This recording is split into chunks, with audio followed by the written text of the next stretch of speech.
Alrighty. Since I've posted some videos of the shenanigans of the Saturday Cyberpunk Red game, I figured I may as well do kind of my take on the product.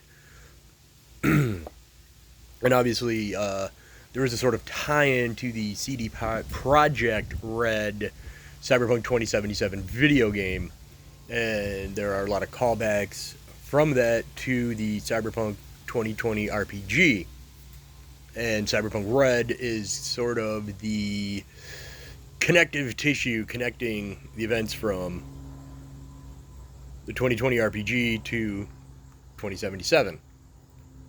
And it's as for the gameplay, it is a little bit more streamlined. You have all the roles, and they've mostly gotten either a lot more you can do. So we'll take the solo for example, and that's kind of your fighter soldier class.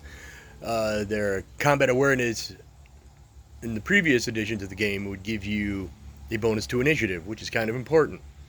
The one who goes first gets to shoot first, and if you shoot well enough, your opponent doesn't get to shoot at all.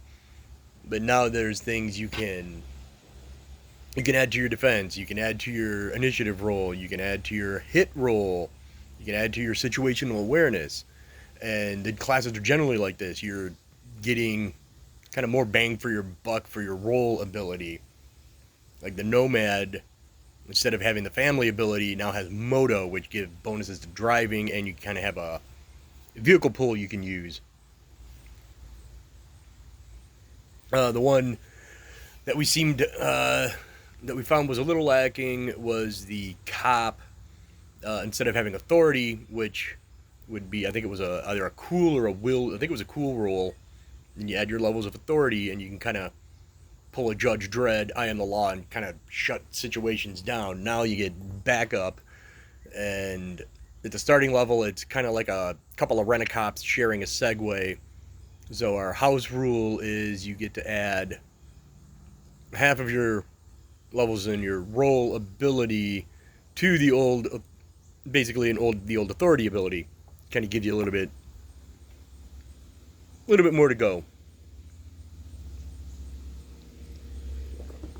The game overall is very, no, well, not very, but noticeably streamlined than the 2020 edition. And even that game would move pretty quick, but you don't have hit locations anymore, so you're not getting taken out by a lucky shot to your arm or something. So now you have a hit point pool.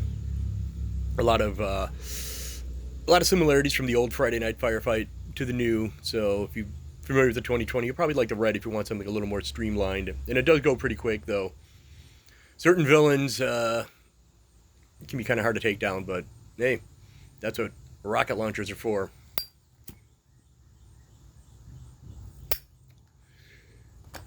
And they've got there's actually a lot of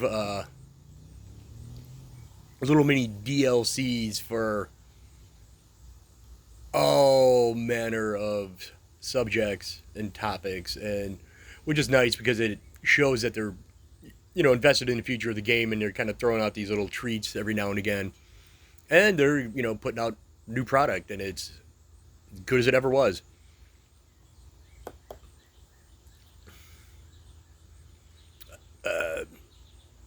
There is an app which I do not believe is actually affiliated with Artel, but it's very good. I highly recommend it. It's great for making characters and doing a bunch of other stuff, and it's reasonable.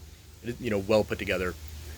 Which I cannot say the same, unfortunately, for the Witcher RPG app. That is kind of horrific. And while I don't have my Witcher rulebook out, it is by the same company, and it does use the same, mostly, system as Cyberpunk. And I'd never played the video games, and a good chunk of the mechanics are kind of based off of the video games, but I have read the books, and I do enjoy the RPG, though I would actually like to play it instead of running it for a change. But maybe I'll do a Witcher one later. But anyways, back to Cyberpunk Red. The net running definitely moves a lot quicker than it used to. And this is something I do recommend getting the net running deck. It greatly simplifies things, and it does move quick. And unfortunately, I had the chance to get video of a net run, but I was kind of digesting food, so you know, I kind of dropped the ball on that one. But I will get video the next time of the net running. And even if you're just kind of sitting around for a few minutes, well, you know, the net running thing's going on.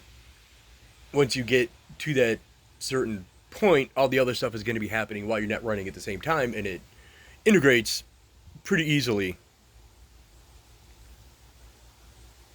Oh, you've got all the old vehicles, all the old guns. The cyberware, it's a little bit of an upgrade. You're kind of doing a little bit more with a little bit less. And at least this time around, my Cyberpunk Red solo isn't as eager to get massively cybered up as, you know, all of my old 2020 characters.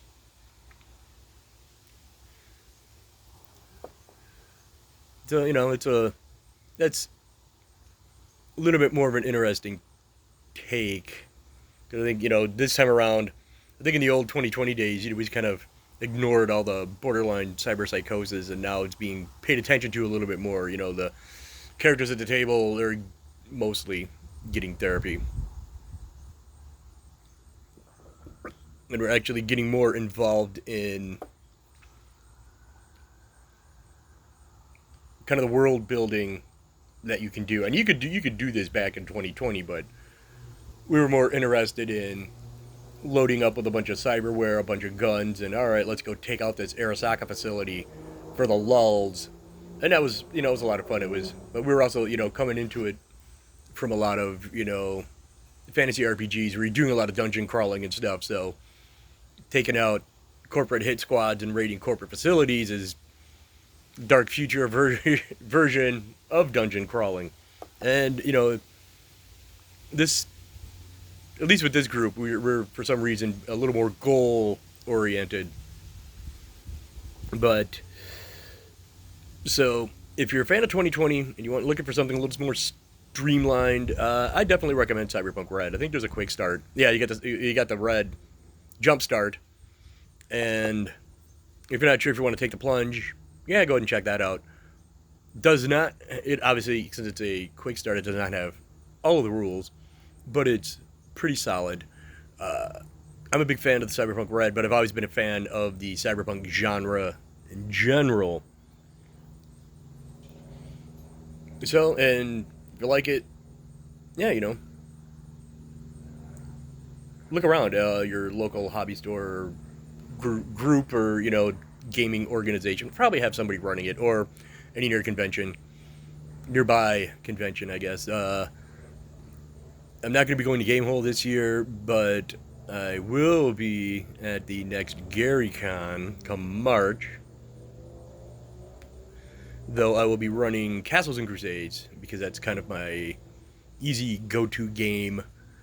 And for now, yeah, that's pretty much all I've got to say. So, if you like what I was blathering on about, hit that like button. You want to subscribe. I'm going to work on actually posting more things, gaming shenanigans, gaming reviews. If there's something you want me to go on about, droning on about, let me know. Anyways, have a nice day and hope you enjoy. Cheers.